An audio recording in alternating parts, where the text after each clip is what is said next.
Hello everybody, it's day 35 of the 40-day homestead challenge where we're trying to cultivate real life. I'm just kind of walking through the garden and looking at some of the things.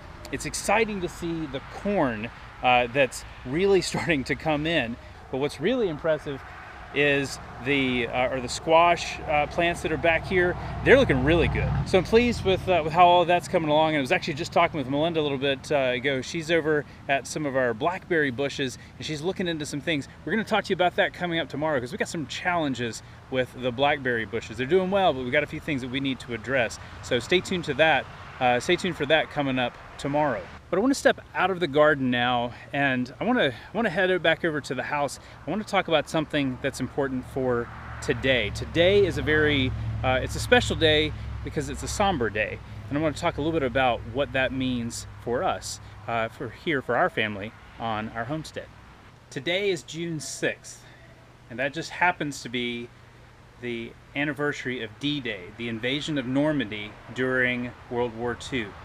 And this year it's the 73rd anniversary of that very inspiring but also very challenging part of American history. Let me talk a little bit about why that is. You know, when I think about D-Day, I didn't have any relatives that were a part of the D-Day invasion. I did have a grandfather that was a part of World War II. He was in the South Pacific, but not anybody that was a part of D-Day.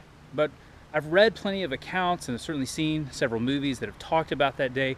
You know, D-Day was a day where the Allies, which was the United States, Great Britain, Canada, all on the Western Front, invaded the west coast of France where the Germans were occupying as a way to push the Germans back. This is a big turning point in World War II. And when we think about what that day was, and really probably how it played out, I think that had to have been a very difficult time. The men that were fighting for the United States and for the Allies during this particular time in 1944, you know, they were boys.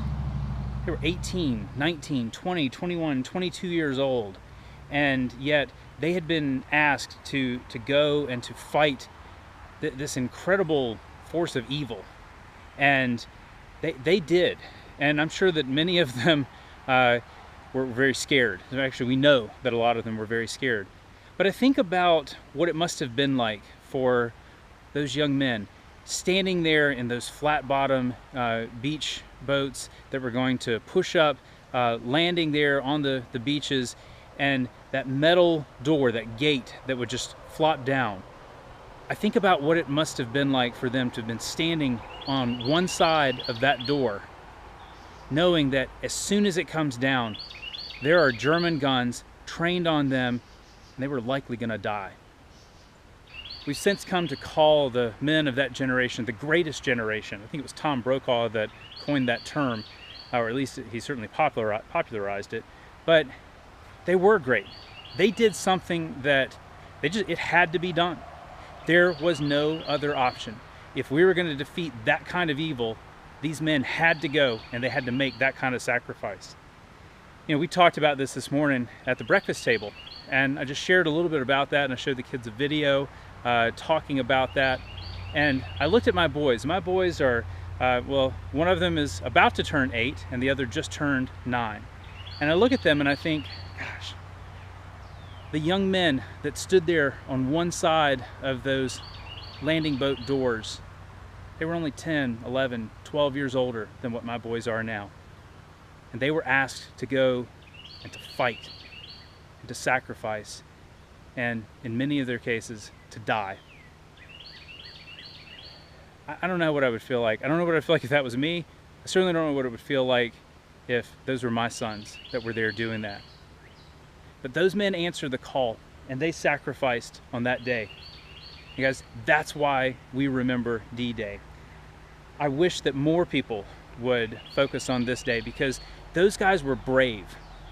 They would tell you that they weren't brave, that they were scared to death. And again, I'm sure that they were, but they were courageous. They went and do what they had to do in the face of likely death.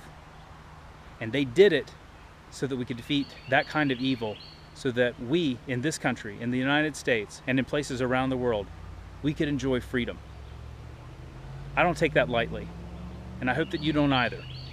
And that's why we celebrate today by really just pausing to think about the sacrifice of those young men, and also to remember that we go on. We come out here and we live. We live today. We work in our garden, and we go to work, and we love each other and hug each other, and we pull out our Bible and we read, and we enjoy all of the freedoms that we have because those men sacrificed.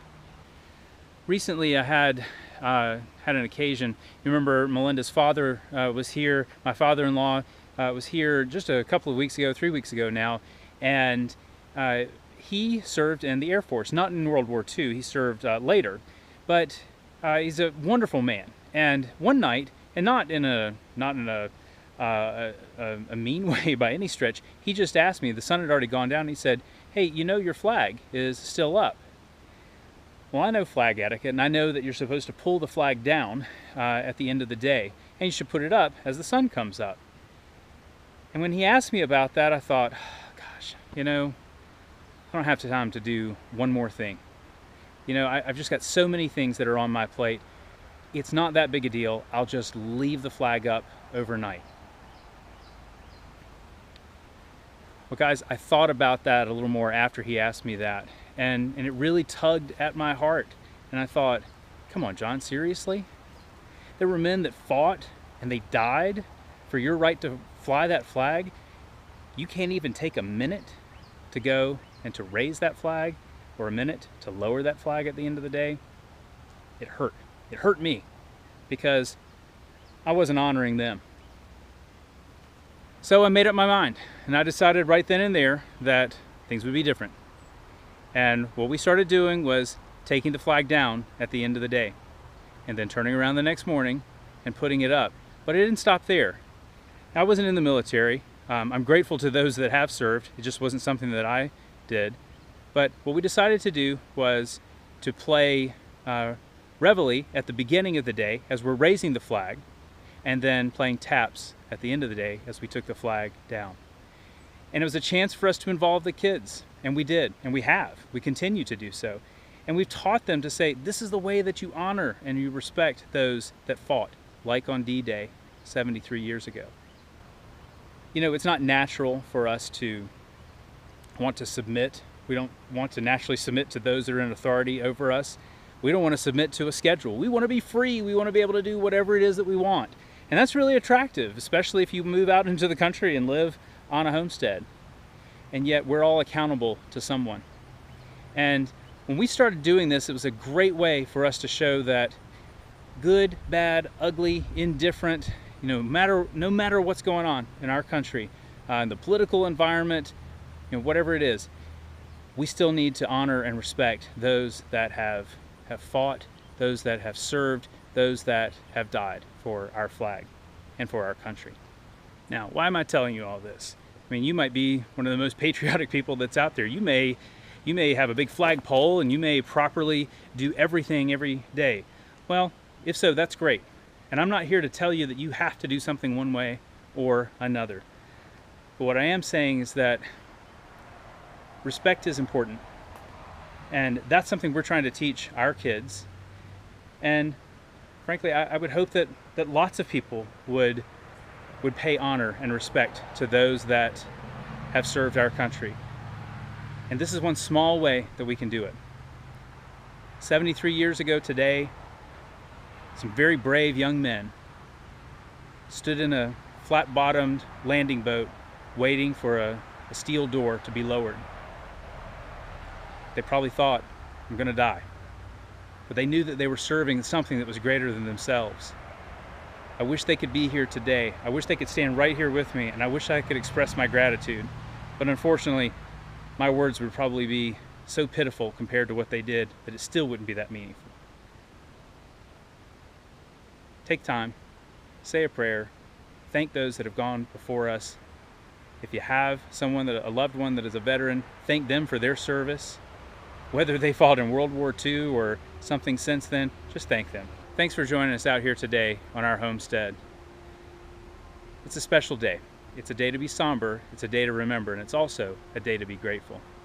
We'll see you tomorrow for day 36 here on the Homestead.